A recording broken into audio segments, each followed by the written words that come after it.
Ang programang tumatalakay ng mga usaping may kinalaman sa pananampalataya sa Diyos. Ang pagtatanghal na sasagot sa mga katanungan patungkol sa banal na kasulatan. Reason to Faith. Anumang uri ng paniniwala na walang pinagbabatayang katunayan o ebidensya ay matatawag na palapalagay lamang. Reason to Faith deals with the evidence of our faith. Why we believe what we believe. Ito ang programang walang pinapanigan, ngunit mayroong tinitindigan. We don't take side, we take stand.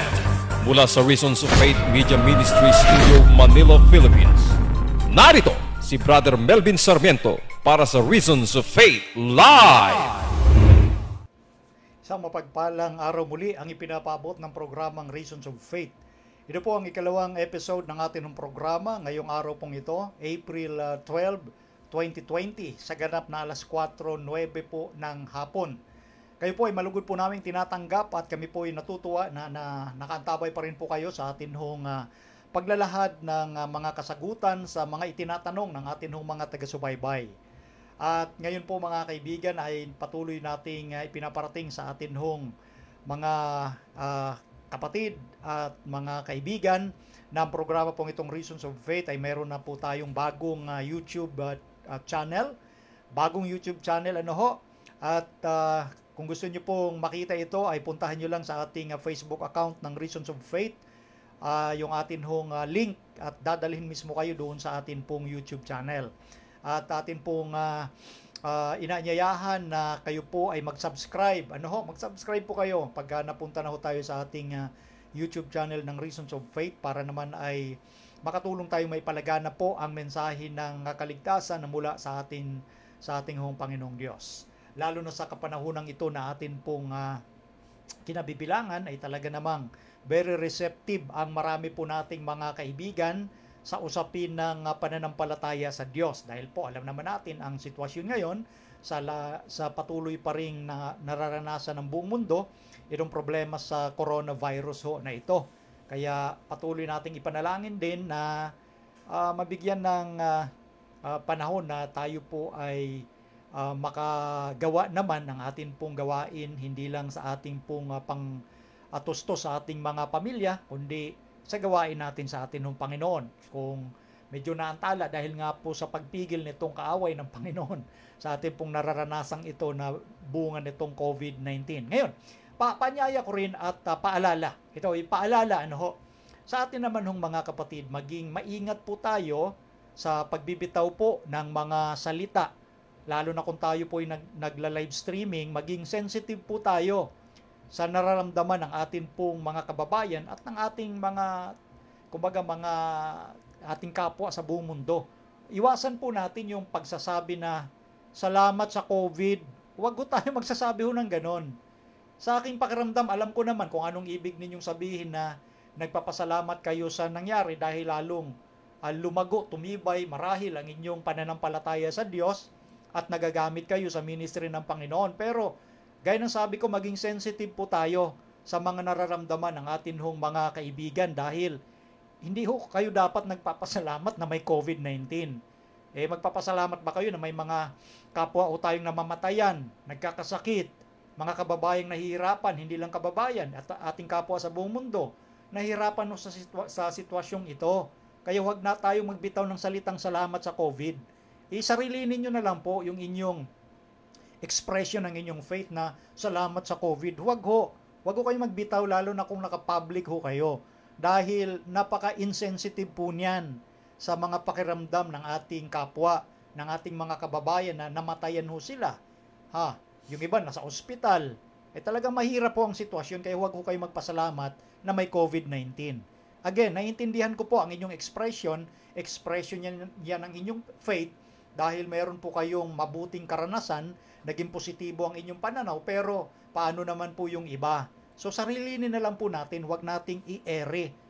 Ako po ay nadidismaya kapag merong mga ganong hindi sensitive sa karanasan ng atin hong mga kababayan at ng ating kapwa. So paalala ko po yun sa inyo. Ang tamaan po huwag magalit, kundi baguhin. Maging sensitive po tayo. Panawagan ko lang ho yun. Okay? So bago tayo dumako ngayon sa pagsagot naman sa atin pong mga katanungan, tayo po ay magtatagubilin sa ating Panginoon. sa pamamagitan ng isang panalangin. Ama naming Diyos, maraming salamat at niloob ninyo na ang programang Reasons of Faith ay magkaroon ng ikalawang episode ngayong araw. Dalangin namin muli, patnubayan kami ng Santong Espiritu upang magkaroon kami ng linaw at karunungan mula sa inyo at hindi sa akin manggagaling ang kasagutan kundi sa inyo, Panginoon.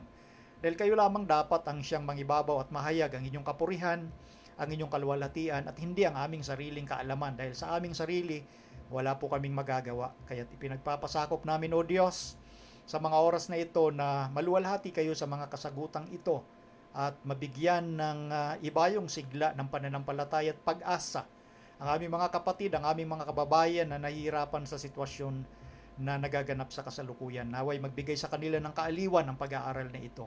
At ipagpatawad din ninyo, Ama, ang anumang mga kasalanan na inyong nakita upang ito'y hindi maging hadlang sa malayang pagdaloy ng inyong katotohanan. Ito po ang aming dalangin. Maraming salamat sa pagtugon sa pangalan ng Panginoong Hesus. Amen. Okay, so diretso na tayo, Ali, sa atin pong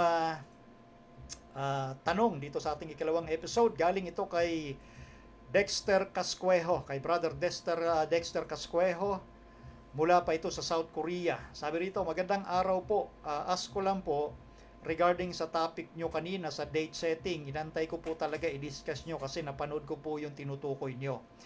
Itong nabanggit niyang tanong kasi matagal na ito, kaya yung nabanggit niyang na topic kong date setting ay yung mga nakaraang broadcast ko pa po yun. Ito yung nakapila kasi niyang tanong. Kaya ang tanong niya, yun po bang mga timeline sa prophecy, pati year in one day, and one day each year, ito po ba ay nakasakop lang sa 2,300 days prophecy? Hindi po ba ito applicable sa ibang timeline na katulad po nitong napanood ko? Yan. Yung napanood niya na yon, yung binigyan natin ng ibang, kumbaga pag-aaral, hiwalay na pag-aaral, ginamit po kasi doon yung babasahin ko sa inyo. Ipapakita ko lang ha. Ito yung kanyang tinutukoy. Pakilagay sa screen sa Ezekiel 4:6. Anyway, ito yung principle muna sa Ezekiel 4:6. Ito ang principle ng Bible sa year day. Bawat araw ay pinaka-isang taon aking itinakda sa inyo. Ganun din sa bilang 14:34, pakilagay. Bawat araw ay isang taon. So yung nabasa natin sa Ezekiel 4:6 at Numbers 14:34 ay yun po yung panuntunan. Pag prophecy ang pinag-usapan, ang isang araw katumbas isang taon. Yun po ang pamantayan ng Biblia. Okay. Ito naman yung napanood ng ating kapatid na nagtanong. Naginamit po ito sa ikalawang Pedro 3:8. Nahango naman ito sa awit 90 talatang 4. Ito'y kinote ni Pedro. Sabi rito, "Datapat huwag ninyong kalimutan, mga minamahal, ang isang bagay na ito, na ang isang araw sa Panginoon ay katulad ng 1,000 taon. At ang 1,000 taon ay katulad ng isang araw." So yung binanggit na yun ni Pedro na 1,000 taon sa Panginoon katulad lang ng isang araw, and vice versa, kumbaga sa tao isang araw, 1,000 taon. Ulitin ko, itong sinasabi na ito ni Pedro ay hindi po ito yardstick ng prophecy. Hindi po ginagamit ito sa Biblia bilang pamantayan na may dalawang uri ng panukat. Yung panukat ng tao na isang araw, 1,000 taon, at yung sa Panginoon naman, 1,000 taon katulad lang na isang araw. Hindi po ito yardstick. Ito yung sinasabi dahil sa context ng sinasabi rito ni Apostol Pedro. Una, ang Diyos ho, hindi sakop ng panahon. Kahit sabihin, ang 1,000,000 taon, isang araw sa Panginoon. Hindi naman sakop ang Diyos ng panahon Hindi siya sakop nun. Hindi siya katulad ng tao, ng mga nilika, na may sakop na panahon. Uulitin ko, yung isang araw ay katumbas ng kumbaga, ang isang araw katumbas ng isang taon, yun ay pamantayan na binasa natin sa Ezekiel 4:6 at bilang 14:34. Pamantayan yun kapag ang pinag-uusapan ay propesiya. Ito naman kasing nakasulat sa sinabi ng apostol na si Pedro, nahango din sa awit 90 talatang 4, na isang araw ay katulad ng 1,000 taon and vice versa sa Panginoon. ito po ay sinabi lang niya dahil doon, kapag binasa niyo ang chapter 3, mula verse 2, meron ho kasing mga skeptic. Ibig sabihin, mga hindi mapaniwalain. Tinutuya nila ang mga apostol, katulad ni Pedro, na sinasabi nila, nasaan na yung katapusan ng sanglibutan? Nasaan na yung pagdating ng Panginoon? Mula nung mangyari ang lahat ng mga bagay na ito, wala pa rin katapusan na nagaganap. So, ang sinasabi nito ni Pedro ay patungkol sa ang Panginoon mapagpahinuhod, long suffering. Hinihintay niya na yung mga tao magbago, magsisi. Kasi, sa verse 7, kung dati sa kapanahunan noon nila Noe, ang ginamit ay tubig para gunawin ang sanglibutan, meron namang nakareserve na apoy para gunawin naman itong kasalukuyang mundo natin. At hinihintay ng Diyos ang tao na lumapit magsisi sa kanilang mga kasalanan. Siya po ay mapagpahinuhod. Kaya nga sinasabi ni Pedro, ang Diyos hindi sakop ng panahon. Mapagpahinuhod ang ating Panginoon, gusto niya lahat ay maligtas. So, hindi ho natin pwedeng gamitin bilang yardstick o sukatan na ang 1,000 taon sa Panginoon ay isang araw natin. Hindi yun yung punto ng apostol na si Pedro at ng mga Bible writers. Ngayon, bibigyan ko kayo ng isang paraan ng pag-aaral. Pag propesiya pinag-uusapan, hindi ho sakop ang Panginoon ho kasi ng oras at panahon. Ito po ang ginagamit ho natin sa pag-aaral. Ito, pakilagay sa screen. Sa prophecy ho kasi, merong mga tinatawag, kung ang pinag-uusapan ay fulfillment, merong mga predictive prophecy, may be divided into at least tatlong kategorya. Una, predictions of divine purpose. Pag sinabing prediction of divine purpose, independent yan sa kalooban o layunin ng tao. Pangalawa, prediction of divine foreknowledge. Ibig sabihin, ito'y sinasabi ng Diyos kung ano yung gagawin ng tao. Pangatlo, predictions of divine reward or punishment. Ito'y conditional. Depende sa gagawin ng tao, masama man o mabuti. May tatlong bagay yan ng fulfillment ng prophecy. So again, yung napanood nyo sa ibang pangangaral na may dalawang prinsipyo daw na ginagamit pagdating sa prophecy, mali yung isa na yon. Yung 1,000 taon, yung sa Panginoon, isang araw katumbas, mali yon. Hindi yun yardstick o sukatan ng pagtuklas ng prophecy. Ito na nga, binibigyan ho natin ng ilang example. Kapag pakilagay sa sunod na screen, itong unang category, pag sinabing prediction of divine purpose, may kinalaman ito doon sa layunin ng Diyos na whether you like it or not, paniwalaan mo o hindi, mangyayari. Katulad halimbawa, yung kamatayan ni Kristo sa krus at kaligtasan ng sangkatauhan. Ang sanglibutan ay lilinisin ng Diyos sa kasalanan.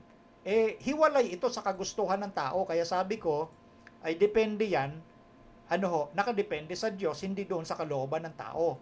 And then, sumunod, itong pangalawa nga, prediction of divine foreknowledge. Itong second class na to, may kinalaman sa paunang kaalaman ng Diyos. Halimbawa, sinabi ng Diyos, sinabi niya, si Kristo ay mamamatay, nakalagay sa mga aklat ng lumang tipan, sa awit, sa ipapako sa krus.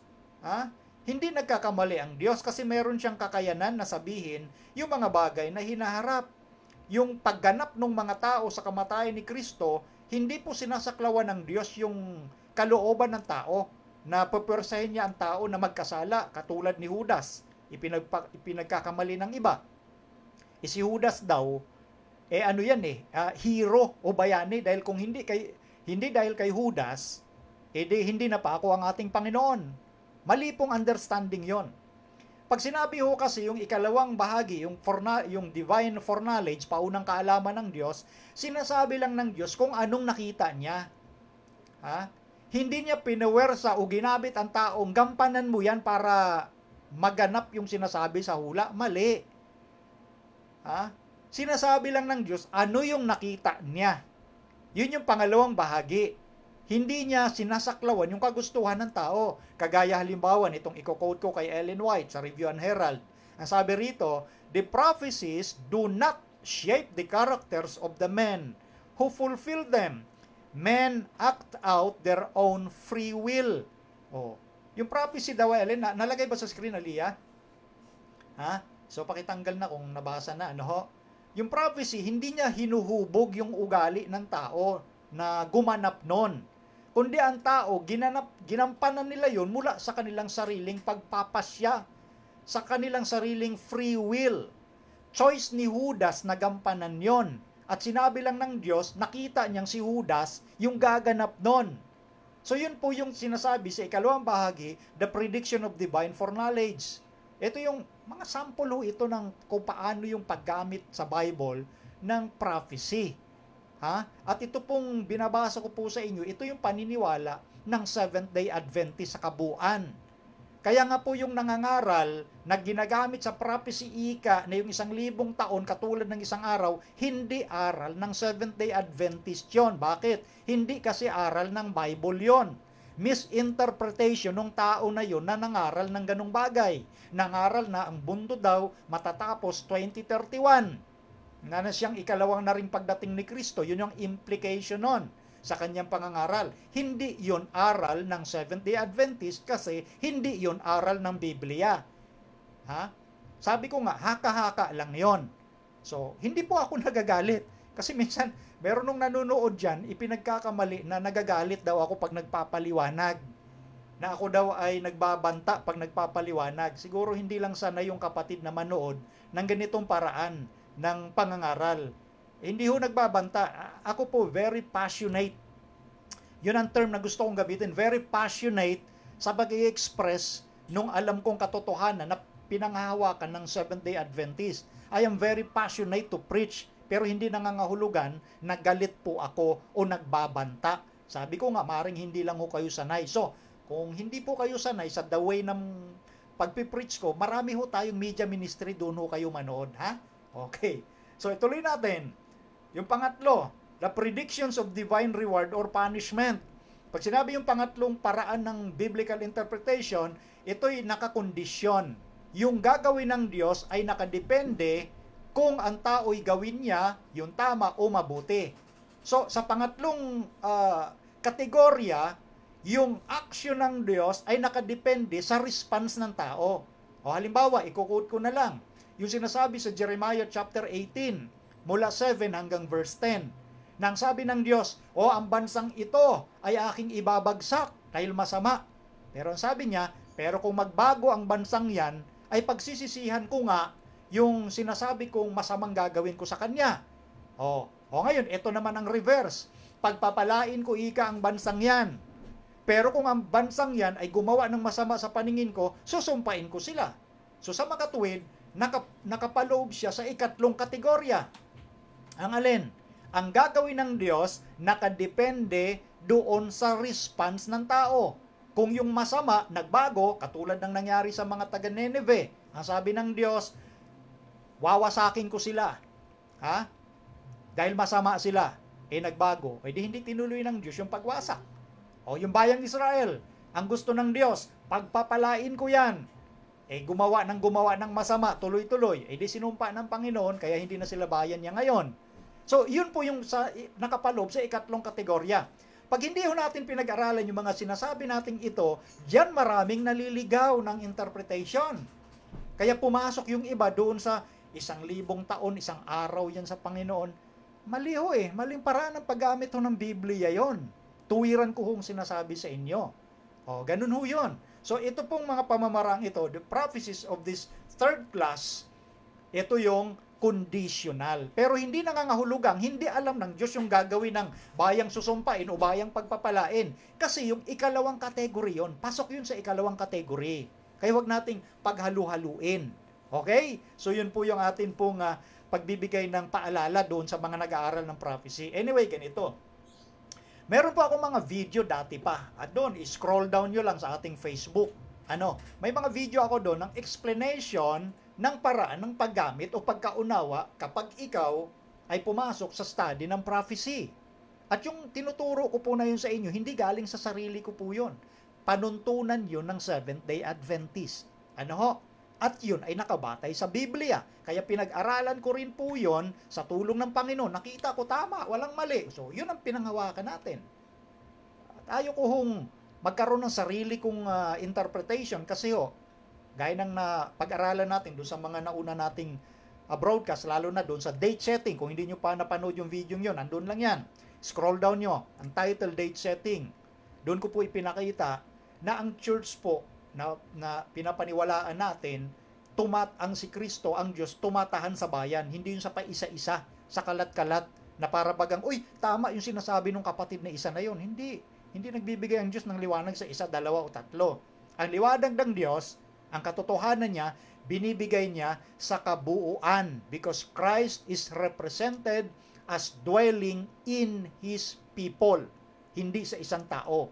Kaya, ang payo nga ng kinikilala nating propetesang sa Ellen White, para maging ligtas kayo, huwag kayong tumanggap ng bagong doktrina, ng bagong unawa or interpretation kung hindi nyo muna ilapit sa mga brethren of experience. At kapag nalapit nyo sa brethren of experience at sinabi nila, ay wala namang liwanag dyan, di magpasakop ka sa kanila. Huwag mong ipagpatuloy yung kayabangan mo na ikaw lang ang may alam kumpara sa karamihan ng mga kapatid. Okay? Once again, hindi po ako nagagalit. That is my way of preaching.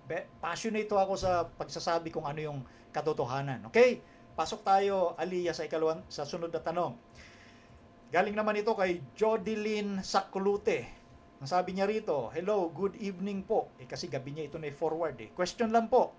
Ayon po sa Matthew 27:52 and 53, may special resurrection po. Sino-sino po kaya sila? At umakyat na din po ba sila sa langit o namatay po uli sila sa kalaunan? Salamat po. God bless. Sige, magandang tanong. Basahin natin yung sinasabi niyang talata. Matthew 27:52, at nangabuksan ng mga libingan, at maraming katawan ng mga banal na nangakatulog ay nangagbangon.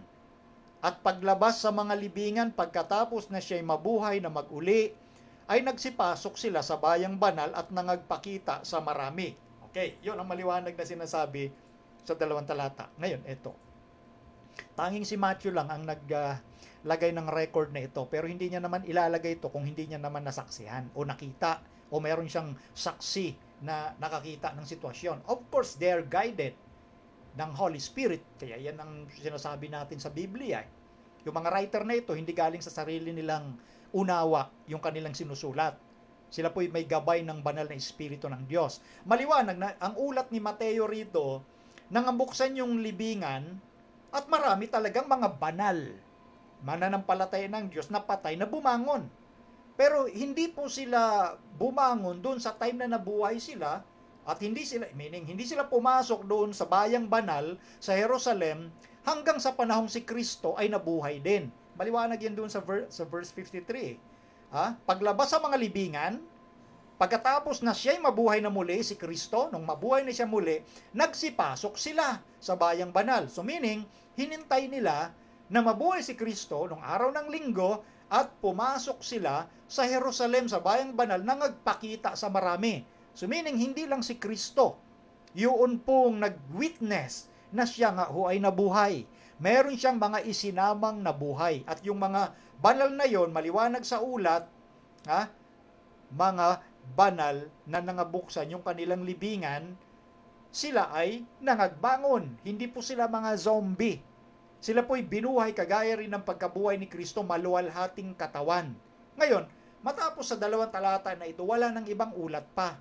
Ngunit tandaan natin, meron tayong tinatawag na Spirit of Prophecy. At sa Spirit of Prophecy, ang quotation sa Bible na itong mga nabuhay na ito sa panahong nabuhay si Kristo at naging saksi rin na sila'y kasamang nabuhay ni Kristo, dinala po sila sa langit Kagaya ng sinasabi sa Efeso 4:8. Pakilagay sa screen. Ang sabi diyan, kaya't sinasabi niya, nang umakyat siya sa itaas, ay dinalan niyang bihag ang pagkabihag at nagbigay ng mga kaloob sa mga tao. So nung umakyat siya sa itaas, ang Panginoon, dinala niyang bihag, yung pagkabihag, yung bihag ng kamatayan. Kumaga parang ito yung parang fruit of the harvest. Di ba? Ginagamit yung mga terminong yon doon sa mga sa huling kapanahunan. Yun sa general resurrection, ng pagbuhay doon sa mga mananampalataya ng ating pong Panginoon at sa pagbuhay sa masasama para hatulan. So, particularly sa tanong, ito yung pinapaniwalaan natin na ginamit sa Biblia na yung mga harvest ni Kristo. Sa kanyang pagkabuhay, dinala niya rin, nang umakyat siya sa itaas, dinala niyang bihag ang pagkabihag. Okay? So yun po yung ating sagot doon sa magandang inquiry na yon. Sunod na tanong tayo, galing kay Zaldi Ong ng Tagig. Good afternoon, Brad Melvin. Sa Matthew 4:1, bakit inihatid ng Holy Spirit si Jesus, si Jesu Cristo, Jesus Christ sa diablo para tuksuhin? So ang Holy Spirit pala, Brad, ang naghahatid sa atin sa diablo para tuksuhin? Thank you. Magandang tanong. So ang Holy Spirit daw naghatid kay Kristo para tuksuhin. Ganun din ba tayo? Inihatid pala tayo sa tukso para bagang, ito nga, kagaya ng tanong, naghahatid ba sa atin ang Holy Spirit sa tukso gaya ng ginawa niya kay Kristo? So basahin natin, Matthew 4:1. Nang magkakayo'y inihatid ng Espiritu Santo si Jesus sa ilang upang siya'y tuksuhin ng diablo. Ayan, oo nga naman, ganun nga ang pagkabasa. Pero tandaan natin, ito kaya nga may tinatawag tayong synoptic gospel. Yung synoptic, kasama na si Mateo, Marcos, at Lucas. Synoptic yan. Ibig sabihin, pare-pareho yung ipinapakitang kasaysayan, magkakahalintulad. Si John ho kasi, ang libro niya sa Gospel ni Juan ay patungkol sa kadyusan ni Kristo. Okay? So, puntahan natin yung synoptic, yung parehong pagkakasalaysay ng mga pangyayari. May mga pagkakaiba sila ng wording. Ngayon, doon sa pagkakaiba ng wording, ang titingnan natin dito yung totality of the scripture or tota scriptura. Yan ang nakakaligtaan minsan ng maraming nag-aaral ng Biblia at maging tagapagturo. Nakabatay lang sila sa isang talata. Dapat yung kabuuan ng sinasabi ng Bible. At gagamitin natin ngayon, etong synoptic, pati yung ibang mga talata ng Biblia. Sabi rito sa Marcos, yung katulad ng sinasabi diyan, sa Marcos 1:12, sabi rito, at pagdakay, itinaboy siya ng Espiritu sa ilang. O dito naman ang gamit, itinaboy. Doon naman sa Mateo na binasa natin, inihatid. Dito naman, itinaboy. And then sa verse 13 ni Marcos, at siya'y nasa ilang na 40 araw na tinutukso ni Satanas at kasama siya ng mga ganid at pinaglingkuran siya ng mga anghel. So ang gamit naman dito ni Marcos, once again, itinaboy. And then, dito naman sa Lucas, chapter 4, verse 1, ang sabi rito ay ganito, at si Jesus na puspos ng Espiritu Santo ay bumalik mula sa Jordan at inihatid ng Espiritu Santo sa ilang. In verse 2, sa loob ng 40 araw na tinutukso ng diablo at hindi siya kumain ng anuman ng mga araw na yaon at nang maganap ang mga yaon ay nagutom siya. Okay? And then in verse 3, at sinabi sa kanya ng diablo, kung ikaw ang anak ng Diyos, ipag-utos mo na ang batong ito ay maging tinapay. So, kaya nga binanggit natin sa synoptic, magkakaisa sila ng tinutukoy na kasaysayan. Although, sa sulat ni Marcos, hindi na binanggit doon yung patungkol sa pananalita ng diablo, yung major temptation about doon sa tinapay, gawin mong bato, at yung magpatihulog ka, at yung sambahin mo ako na sinasabi ni Satan. So, dito, nagkakaroon lang sila ng pagkakaiba-ibang pananalita. May itinaboy, may inihatid, dalawang salitang inihatid. Tandaan natin, after neto pong baptism ni Christ, kinakailangan niya na magkaroon ng separate na lugar para sa communication nila ng kanyang ama. Hindi ho nangangahulugan na inihatid siya ng banal na espiritu dahil ang purpose, ilapit ko itong si Jesus dito sa demonyo. Hindi ho ganon. Ito po yung pag-uulat ng mga writer lamang doon sa pangyayari na gagampanan ng ating Panginoon. Yung pakikiisa niya sa kanyang ama at doon sa time na yon, doon pumasok ang diablo sa loob ng 40 araw, tinutukso siya, and then, nung magutom si Kristo, doon pumasok yung 3 major temptation, kagaya ng pagkaulat sa aklat ni Lucas. 40 days na tinutukso siya, and then nung nagutom siya, pumasok ngayon yung diablo sa verse 3, kung ikaw ang anak ng Diyos, gawin mong tinapay ang bato. So, sa buong 40 days na fasting ni Christ, nakita ngayon ni Satan yung pagkakataon na ito na ang tamang pagkakataon. Hinang-hina na si Kristo 40 days hindi kumain ni uminom ng tubig.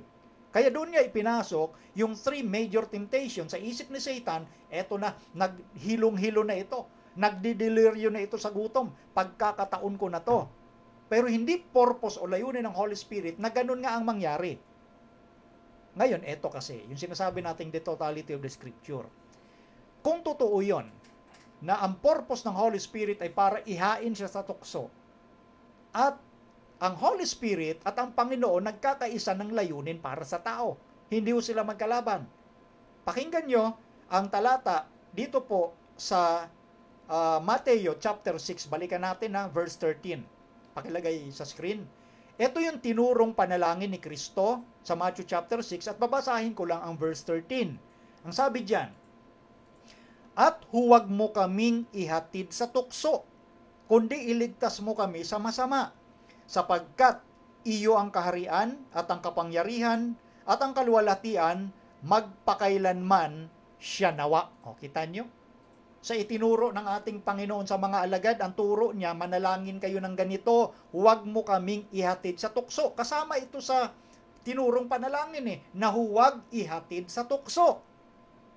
O, tapos, iisipin natin si Kristo, inihatid ng Holy Spirit para tuksohin. Magkakaisa sila Ang punto dito, sa ulat ni Mateo, Marcos at Lucas, ipinapakita lamang na gusto ng dyablo na ibagsak si Kristo sa pamamagitan ng tukso. Bakit kailang ibagsak? Para wala na tayong tagapagligtas. Paano tayo iligtas ng isang nagkasala rin? Kaya nga tingnan nyo yung punto. Yung ulat dito sa aklat ng Hebreo, pakilagay sa screen, patungkol kay Kristo, chapter 4, verse 15. "Sapagkat tayo'y walang isang dakilang saserdote na hindi maaaring mahabag sa ating kahinaan, kundi isa na tinukso sa lahat ng mga paraan. Gaya rin naman natin gayon may walang kasalanan." Ang purpose talaga ng ating Panginoon, kaya nga siya nagkaroon ng pag-aayuno na 40 days. Walang kain, walang inom, para maging clear ang kanyang isipan sa tukso. Dahil ang kanyang nasa isipan, it is written. Di ba yun lagi ang sagot niya kay Satan? Nasusulat, nasusulat, nasusulat. Meaning, ang kanyang nasa isip, yung quotation ng salita ng Diyos. So, kinakailangan niya na mag-fasting para mapagtagumpayan yung alam niyang panunukso na gagawin sa kanya ng kaaway. Dahil kung natukso si Kristo, kahit isang pagkakasala lang, kaya ngayon ang sabi sa Hebrew chapter 4, tinukso sa lahat ng mga paraan. Gaya rin naman natin. Wala tayong anumang maidadahilan na, Panginoon, mas mabigat yung pagsubok at tukso na naranasan ko. Hindi. Si Kristo, tinukso din sa lahat ng paraan. Pero bakit siya nagtagumpay? Kasi nga ang isipan niya laging nakadepende sa Diyos. Yun ang ginawa niya kasi na pamamaraan yung fasting. Dahil ang purpose niya doon, laging konektado sa kanyang Ama. Kaya siya yung ating pinakahalimbawa. Siya ay tunay na tao nung siya ay nagkatawang tao. Tunay siyang tao. Hindi niya ginamit yung kapangyarihan ng Diyos para magtagumpay sa tukso. Kasi kung gagamitin niyo yung kapangyarihan ng Diyos para magtagumpay sa tukso, hindi natin siya halimbawa. Bakit? Meron siyang advantage sa atin Di ba? So, yun yung purpose. Si Satan, purpose niya na ibagsak, hindi ang banal na espiritu ang magdadala para matukso si Kristo. Kung natukso si Kristo, di wala na tayong kaligtasan. Yung sinasabi ko, hypothetical. Kasi tapos na yung pangyayari. Pero yun yung mission. Ang mission ni Kristo, mabuhay dito sa mundo mula pagkabata, hanggang sa naipako siya sa krus, walang kasalanan kasi siya nga yung pambayad, walang dungis, walang kapintasan. At yun yung alam ni Satan yon. Kaya na tinutukso yan para wala na tayong tagapagligtas. Forfeited yung plan of salvation kung natukso si Kristo. Kaya nga ang sabi rito ng apostol na si Pablo, sapagkat tayo'y walang isang dakilang saserdote na hindi maaring mahabag sa ating kasalanan. Double negative yung sinabi niya sa unang bahagi.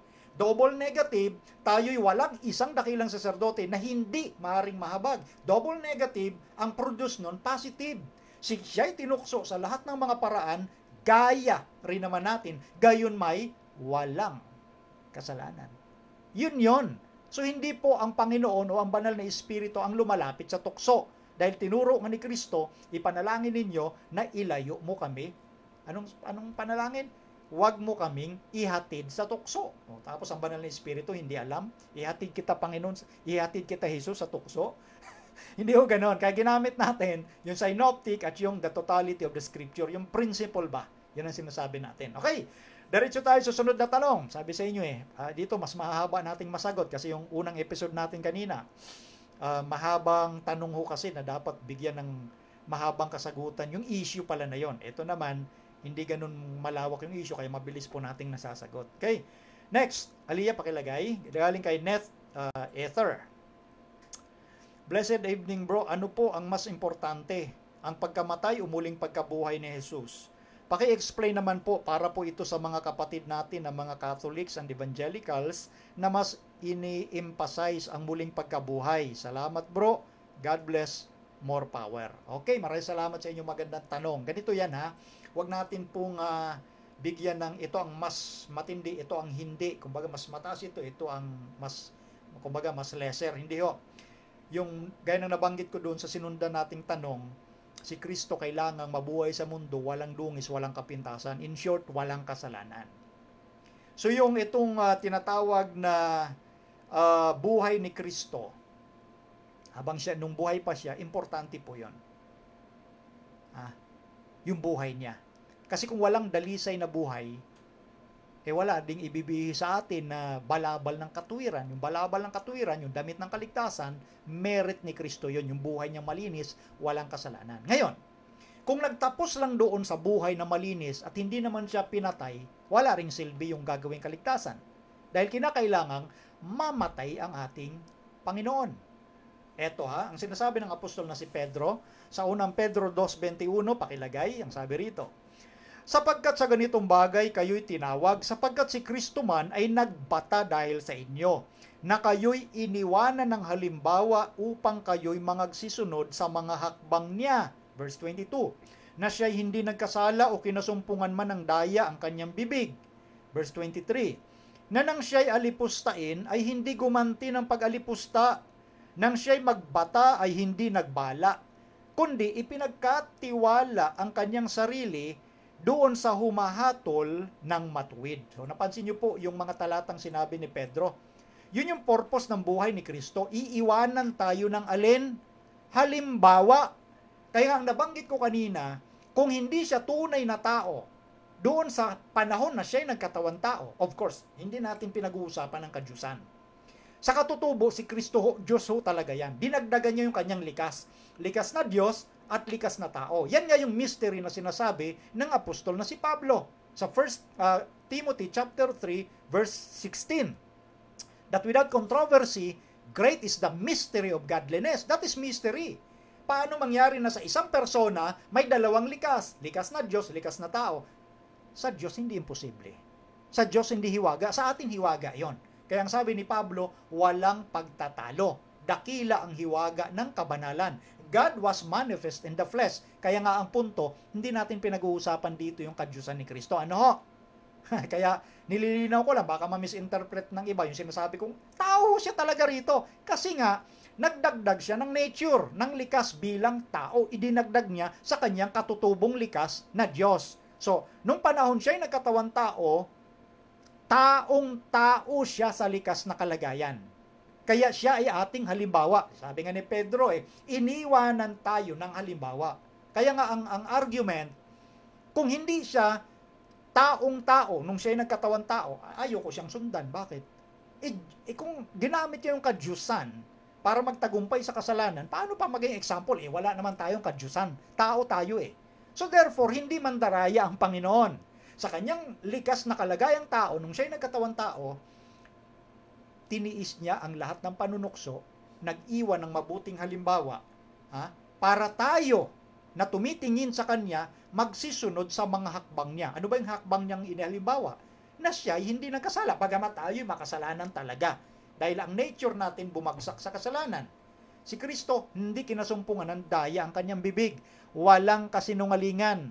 Kaya nga yung mga taong nagsasabing may white lies, okay lang yon, maliit ang Diyos ninyo. Kasi tinatanggap niya yung white lies. Ang Diyos ng Biblia ho, kasama ni Kristo, hindi yan tumatanggap ng white lies na i-justify. Kaya hindi kinasumpungan ng daya ang kanyang bibig. At ano pang example na pinakita ni Kristo? Nung siya'y alipustain, hindi gumanti ng pag-alipusta. Eto, stop muna tayo doon. Marami ngayon mga kapatid, no? Sa atin, hindi tayo makatiis na hindi talaga gumanti ng pag-alipusta. Pag nakarinig ka ng panlalait, talagang kailangang gumanti ka, alipustain mo rin. Ganyan ho ang thinking ng tao. Maging doon sa mga nagsasabing Kristiyano, maging sa mga Adventist, marami dyan mapag-alipusta ho talaga. Ayaw ho nila na sila'y naalipusta. Kaya pag nakabasa sila sa mga banat na mga sa Facebook ng mga dating kapatid na umalipusta na ngayon, dapat gantihan mo naman ang pag-alipusta. O ganun ang thinking ng iba sa atin eh. Kaya si Kristo nga, siya ang halimbawa. Aba? Di ba nung inalipusta din siya ni Satanas doon sa Judas 9, hindi siya gumante. Ang sagot lang ni Kristo ay alin? Sawayin ka nawa ng Panginoon. Pero hindi nangangahulugan na kapag binanatan tayo ng mga maling doktrina, hindi natin sasagutin. Yun ang ginagawa naman natin, pagsagot. Maging affirmative ang way natin, hindi yung pamamaraan ng pag-alipusta din kasi si Kristo ang halimbawa natin eh. O ngayon, gaya ng nabanggit ko kanina, kung malinis lang na buhay ni Kristo, hindi rin namatay, at lalong hindi nabuhay, walang silbi yung kaligtasan. So una, mahalaga yung buhay. Pangalawa, yung kamatayan ni Kristo, sobrang halaga din yon.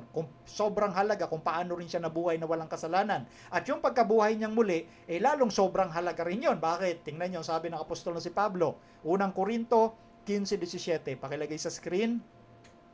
Ang sabi rito, at kung si Kristo ay hindi muling binuhay, ang inyong pananampalataya ay walang kabuluhan. Kayo'y nasa inyong mga kasalanan pa. O, kita niyo? Ito yung core or pusod ng Christianity, the resurrection of Jesus. Kasi kung hindi siya nabuhay, walang kabuluhan yung ating pananampalataya. Tayo'y nasa kasalanan pa. Kaya yun yung pag-asa natin, yung pagkabuhay ni Kristo. Kasi kahit mamatay tayo ngayon, at mananampalataya ka ni Kristo, may pag-asa kang mabuhay. At hindi ka na mamamatay kailanman. Mapalad at banal ka, ayon sa sinasabi ng Apokalipsis 26, mapalad at banal ka pag nakalakip sa unang pagkabuhay na muli. So, yung pagkabuhay ni Kristo, mahalaga rin kung paanong mahalaga na siya'y nabuhay na walang kasalanan at namatay na walang kasalanan. Pare-pareho po yon. Hindi yun natin bibigyan ng mas mabigat yung isa at mas maliit na bahagi lang yung isa. Yung buhay, kamatayan at pagkabuhay ni Kristo, yun ang kompletong sangkap para magkaroon tayo ng pag-asa sa kaligtasan at mabuhay magpakailanman na walang hirap, walang lungkot, walang dusa, walang kamatayan. Yun yung pag-asa. Kaya yung tatlong yun mahalaga. Buhay, kamatayan, at pagkabuhay muli. Okay? Yun ang ating sagot. Sunod na tanong. Aliyah, pakilagay. Galing kay Erica Kasantosan. Sir Melvin, may I ask po, biblical po ba ang renewal of vows? Ano po church stand natin? By the way, I am Seventh-day Adventist. Thanks. Okay, maraming salamat sa inyong tanong, Sister Erica. Ano ho? Yung renewal of vows, kasama po yan sa mga program ng ating church. Hindi po yan yung, kasi yung tanong regarding sa stand. Pag sinabing stand ho kasi, nakapaloob yan sa fundamental teachings. Yan pag sinabing stand. At pag sinabing nakapaloob sa fundamental teachings, dumaan po yan sa tinatawag na General Conference in Quadrennial Session. Pag sinabing in Quadrennial Session, lahat ng representative ng mga Seventh-day Adventist sa buong mundo nandoon sa General Conference. Yun yung stand or position na pinag-uusapan when it comes to doctrine. Pero pag ang usapin ay renewal of vows, part po yan ng mga program. At walang masama dyan. Kasi yan ay pagpapakilala na kumbaga, yung asawa mo ay mahal na mahal mo, ipapakita mo muli publicly yung pagmamahal mo sa kanya sa pag-renew ng inyong sumpaan na kayo mag-iibigan sa hirap at ginhawa at ang kamatayan lang makapaghihiwalay sa inyo. Walang masama doon.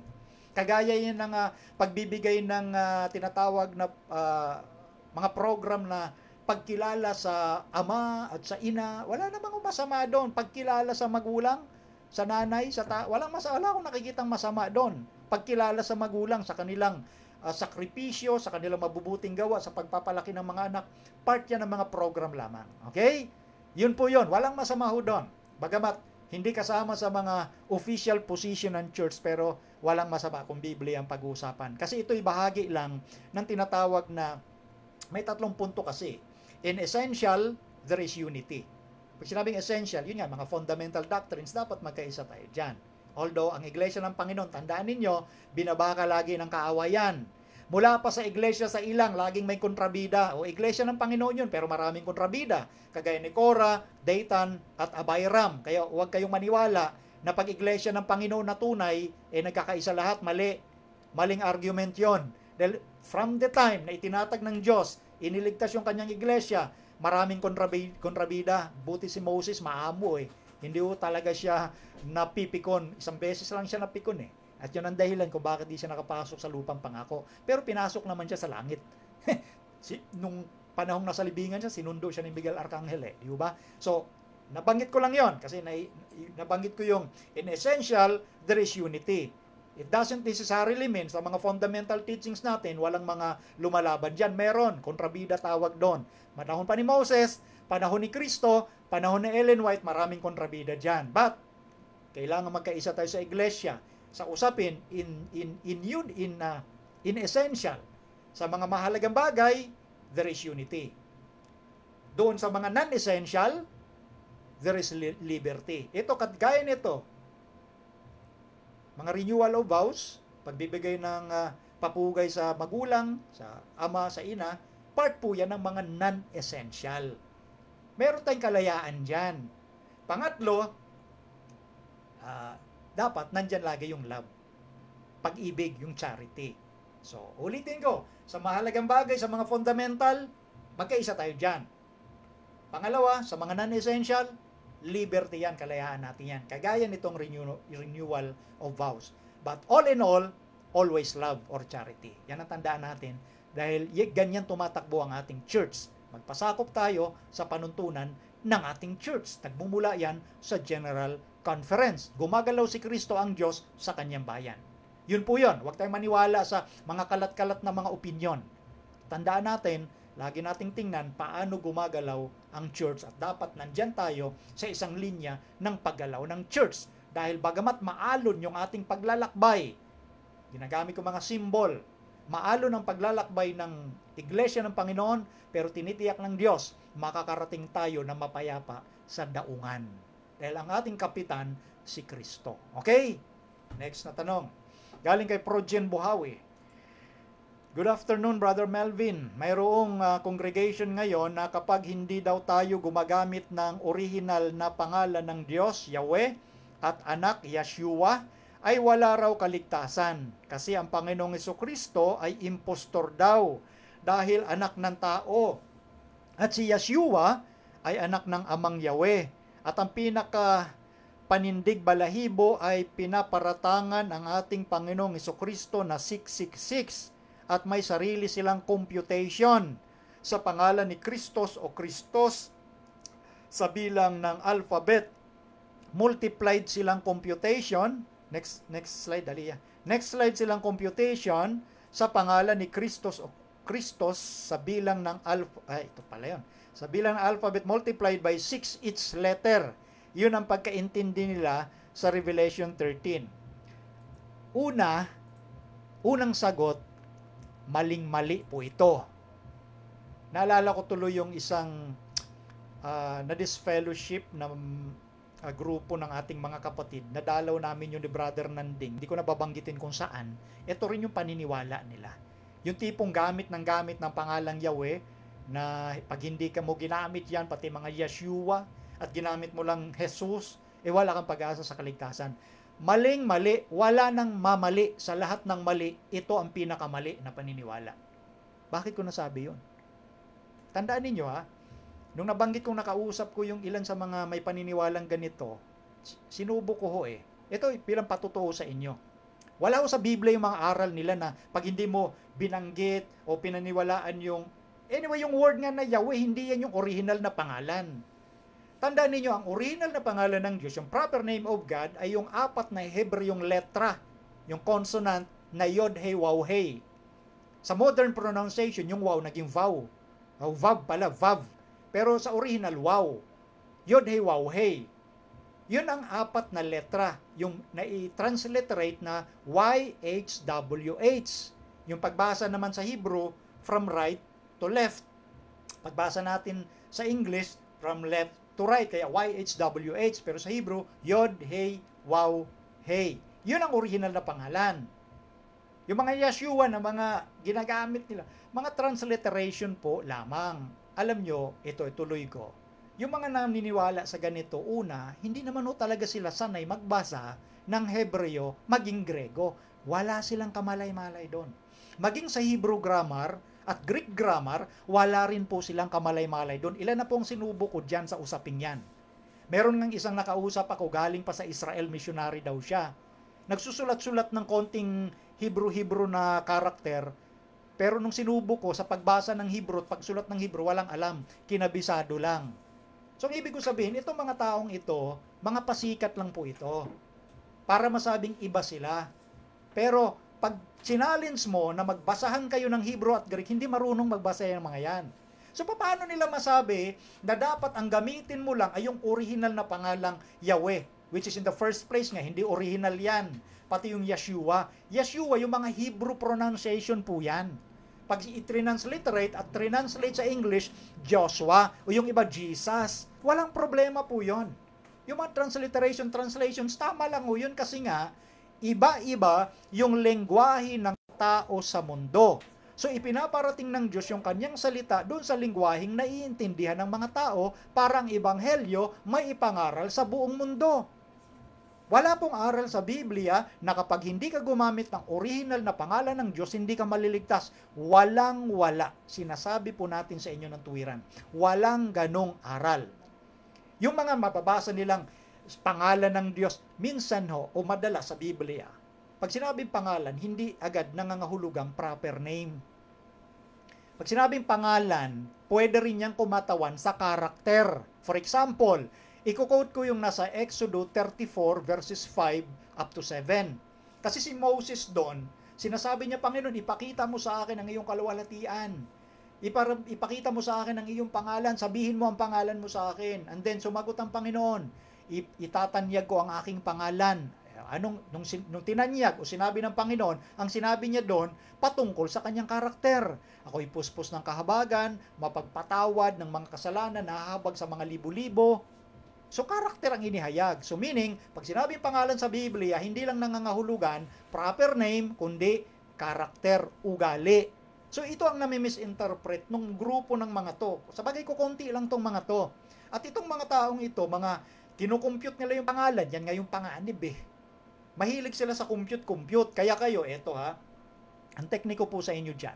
Pag may mga nagfo-forward sa inyo, kagaya nung nakipag-friend sa akin sa Facebook, friend ko naman, and then sumunod, nagpadala sa akin ng mga chart ng computation. Blinak ko na kagad. Kasi mahihilo ka lang doon sa mga chart, mga bilang-bilang. Wala o sa Biblia ang ganon. Hindi o sinasabi sa Biblia, mag-compute ka. Ito ha, tuturuan ko kayo ng ilan lang. Kung meron kayong available na aklat na ito, Jesus as God by Murray Harris, isa lang po ito. The New Testament Use of Theos in reference to Jesus. At dito tinatalakay, mula doon sa mga unang pahina, yung paggamit ng Hebreo at Grego doon sa mga original na salitang nabanggit ko patungkol sa pangalan ng Diyos na YHWH at sa pangalan ni Jesus doon sa Grego at kung paano siya ginagamit yung kadyusan ni Kristo sa Grego. So yung Kristong nasa Biblia na nabuhay 2,000 years ago at umakyat na sa langit, yun ay totoong Kristo, Heso Kristo na nasa Biblia. Hindi katulad nitong kinumpute-compute lang nila na si Heso Kristong Panginoon daw ay 666. Bunga po yan ng siguro kulang sa tulog. Oh. In-exaggerate ko na lang. Bunga yan ng misinterpretation at walang sistema ng pag-aaral ng Biblia. Ulitin ko ha, tinitiyak ko po sa inyo, memorize lang nila yung mga Hebreo dyan. Hindi naman nila talaga kabisado maging yung mga gender, tamang paggamit ng tenses ng Hebreo at Grego. Marami ho i-consider kapag pinag-aralan mo yung Hebreo at Grego. Kaya ngayon yung offer ko sa ating Bible Institute na naantala lang dahil sa COVID, kasama yung subject na yun na paano ka magbasa, magsulat ng Hebreo at Grego. Mga basic lang naman ang ituturo ko, pero sa basic nagsisimula yung mas malawak na kaalaman. Yun po yun, para hindi tayo madaya ng mga taong ito na nagpapasikat lang tungkol sa pag hindi mo mabanggit yung Yod-He, Waw-He o kung ano pa man yan, maling pananampalataya ka na. So yung mga ganitong bagay ho, sabi ko po sa inyo, isang tabi nyo. Kasi sasayangin lang ang oras ninyo niyan. Ganun ho yan. Kumbaga sa maruming bagay, ibasura nyo na agad. Kasi mas marami po kayong magagawang magagandang bagay. Sisirain lang o sasayangin lang ang oras ninyo. Kagaya ng aking mga karanasan, binanggit ko kanina, mga nakausap ko na yung iba sa kanilang mga grupo. Ganon din ang paniniwala na sayang lang ang oras ko kasi nung sa panahong pinagtatanong ko, hindi naman talaga makasagot. Kasi nga, wala naman talagang alam sila sa Hebreo at Grego. Yun po ang masasabi natin dyan. Okay? Sunod tayong tanong. Pakilagay sa screen, Aliyah. Malapit na matapos ang oras, no? Galing kay Dave Reed. Si Dave Reed na taga Hinoog, Hinoog, tama. Pasensya kung mali ang pagkabanggit ko sa bahagi ng Mindanao. Sabi niya rito, sa 1 Corinthians 11:14, sabi, nakakahiya sa lalaki ang mahaba ang buhok. Sa mga publications naman natin na inilalarawan natin na mahaba ang buhok ni Kristo.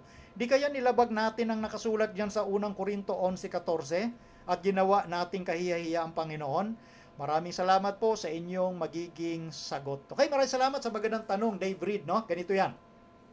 Yung sa 1 Chronicles 11:14, pakitanggal sa screen, Aliyah, ha? Yung lalaking may mahabang buhok, basahin natin, ha? Ito. Hindi baga ang katalagahan din ang nagtuturo sa inyo na kung may mahabang buhok ang lalaki ay mahalay sa kanya? Ayan.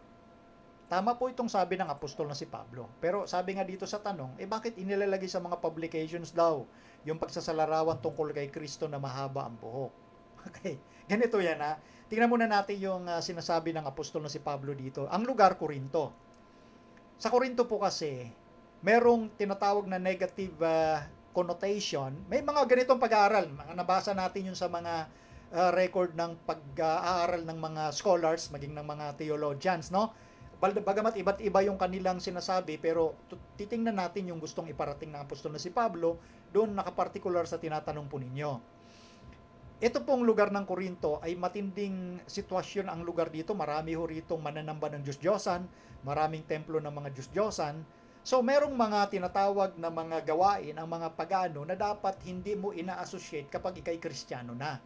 Meaning, pag Kristiyano ka na, dapat humiwalay ka doon sa tinatawag na connotation, yung concept ng pagan. Pag Christian ka na, dapat iba ang makita sa'yo.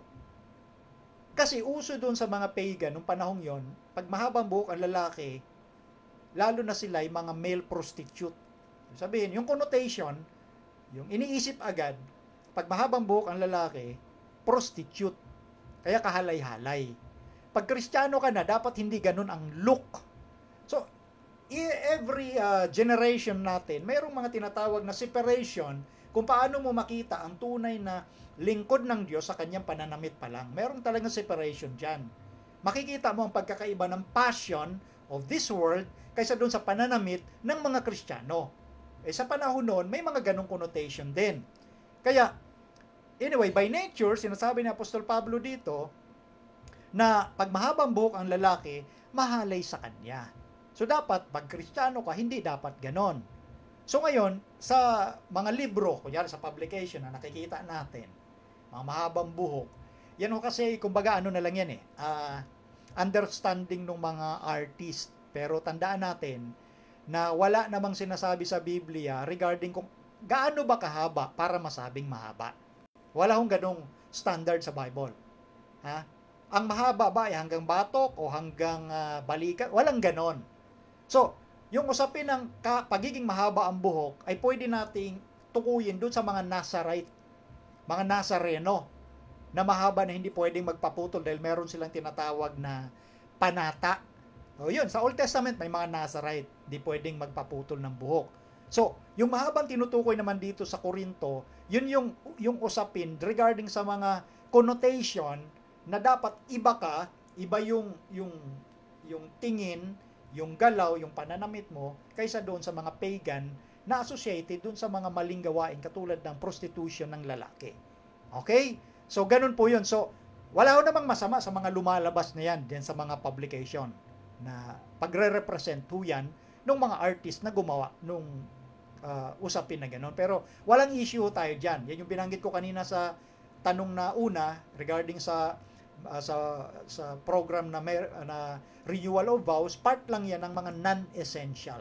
So, pag non-essential, huwag tayong ma-focus masyado yon. Na tipo bagang yung minor ginagawa nating major at yung major ginagawang minor. Huwag ganon. Okay? So, nasagot na natin yung puntong yon, doon na ho tayo. Sunod na tanong. Anyway, ito na lang siguro, last na ito kasi patapos na pala tayo. Okay. Galing kay Brother Totoy Hernandez de Jesus ng Pulilio. Okay. Brad Melvin, advice naman po para sa mga kapatid nating nakabasa ng atake ng ating dating kapatid kay Sister White. Oh, advice. Okay, maraming salamat. Ganito yan. Ang advice ko po, meron ho ginagawang lecture dyan. Yun nga lang, sabi ko nga, natigil ng COVID. Yung Spirit of Prophecy series ko po, every second Sabbath, nakalaan yon na lecture, ipipresent ko sa mga kapatid, lalo na sa Pasig, at naka-live streaming yan, sa lahat ng mga kapatid na gustong panoorin kung paano natin sagutin in an affirmative way kung ano ang position ng church. Kapag napag-aralan nyo at narinig nyo kung ano ang position ng church, i-ignore nyo yung mga nag-aatake. So magkasama rito yung puntong ignore nyo lang, i-ignore, baliwalain nyo yung mga umatake at gumawa tayo ng mga lecture.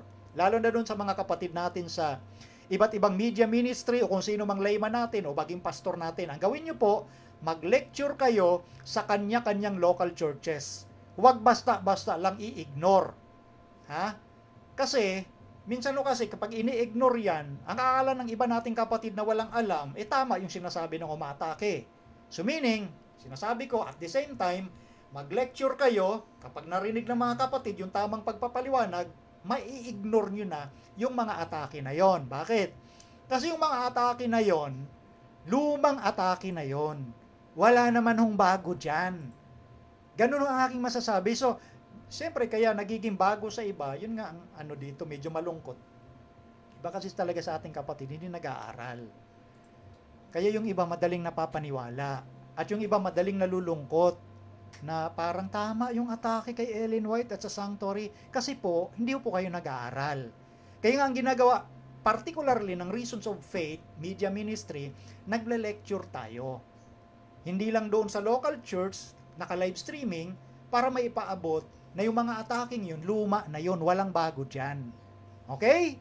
So yun po ang advice natin. Sa mga layman, mag-lecture po kayo. At ang e-lecture ninyo, yung turo ng church, ha? Baka na naman mag-lecture tayo ng sarili lang nating pag-aaral. Yung turo mismo ng Biblia na tinanggap ng ating church. Ang dami ho. Marami tayong mga scholarly approach dyan kung paano i-deal yung mga atake na yan. Kaya nga sabi ko mga luma na kasi yan. Pag narinig nyo na, nakita na ninyo, so ignore na yung umatake. Ganun po kasimple yun. Okay? So mag-lecture po kayo. Huwag nyo yung baliwalain. Lalo na sa mga ministro natin, huwag nyo yung baliwalain. Kaya minsan nasasabing tama yung atake kasi binabaliwalaan ninyo. Hindi ninyo pinapakain yung mga kapatid. O, dapat pakainin ninyo. Yan ang bili ni Kristo, di ba? Bili niya kay Pedro, pakainin mo ang aking mga tupa. Spiritual food. Itong pagle-lecture, itong pagtuturo regarding sa Bible. Huwag lang tayo nakatuon lamang sa ating mga administrative function. Minsan nalulungkot ako, sasabihin ko ng tuwiran. Marami kasi sa atin minsan nakatuon lang sa administrative. Hindi tayo nagtuturo ng mga doctrinal. Kaya minsan marami sa atin mabababaw na lang. Kaya madaling magiba yung church at madaling mahawa sa postmodern concept yung marami sa ating mga kapatid. Kaya yung mga nasa tinatawag na administrative, magturo din ho kayo. Ganun lang yun. Ipayapain nyo yung mga kapatid. Yun ang ating advice, Brother Totoy. Okay, so yun lang muna. At yung ibang mga tanong dito, galing kay Brother Richard Dinotan. At dito pa sa ibang mga kapatid na nag-forward. Itong tanong ni Brother Richard, mahaba rin doon kasi ito. Ganun din sa tanong ni Brother Kevin Mercado. Nako, mukhang sa sunod na linggo na siguro ito. Pasensya na ho, yung iba pang mga tanong na nandun sa baba. Anyway, itong second episode talagang pinagsikapan natin na makasagot ng mas marami. So anyway, dun sa ibang tanong, medyo kakapusin ho ako ng boses pag nag-third episode pa ako. Sa sunod na linggo na ho, sa kalooban ng ating Panginoon. Salamat po sa inyong patuloy na pagsubaybay sa ating programa at akin pong inaanyayahan kayo sa ating pagtatapos sa pamamagitan po ng isang panalangin. Ama naming Diyos, maraming salamat sa inyong kabutihan na sinamahan kami ng Santong Espiritu upang maihayag ang mga kasagutan sa mga katanungan ng aming mga kapatid at mga kaibigan. Igawad patuloy sa kanila ang kapayapaan, kasiglahan, sa kanilang narinig na kasagutan, sana'y naging malinaw sa kanilang isipan. At kung anumang gumugulo sa isipan ng iba naming mga kapatid, kayo po ang magbigay ng patuloy na linaw at liwanag sa kanila upang sila'y manatili sa pananampalataya, magsumikap sa katapatan, at magbigay ng kapurihan sa inyo sa pamamagitan ng kanilang gawa. Harinawa, ang bawat individual na kinakatawanan ng mga nanonood ay patuloy na pagpalain ng kanilang pamilya upang manatili sa pananampalataya at maging handa at manatiling handa hanggang sa panahong mahayag ang inyong bugtong na anak sa mga alapahap ng langit. Ito po ang aming dalangin. Maraming salamat sa inyong pagtugon sa pangalan ng Panginoong Hesus. Amen. Ang programang Reasons of Faith Media Ministry ay pansamantalang nagpapaalam. At bago po tayo lubusang magpaalam, muli inaanyayahan ko po kayo na mag-subscribe sa ating bagong YouTube channel para makita nyo po yung link. Punta po kayo sa Facebook account ng Reasons of Faith at nandun lamang nakapin sa taas at paki-subscribe po pag nakakapasok kayo sa ating YouTube channel.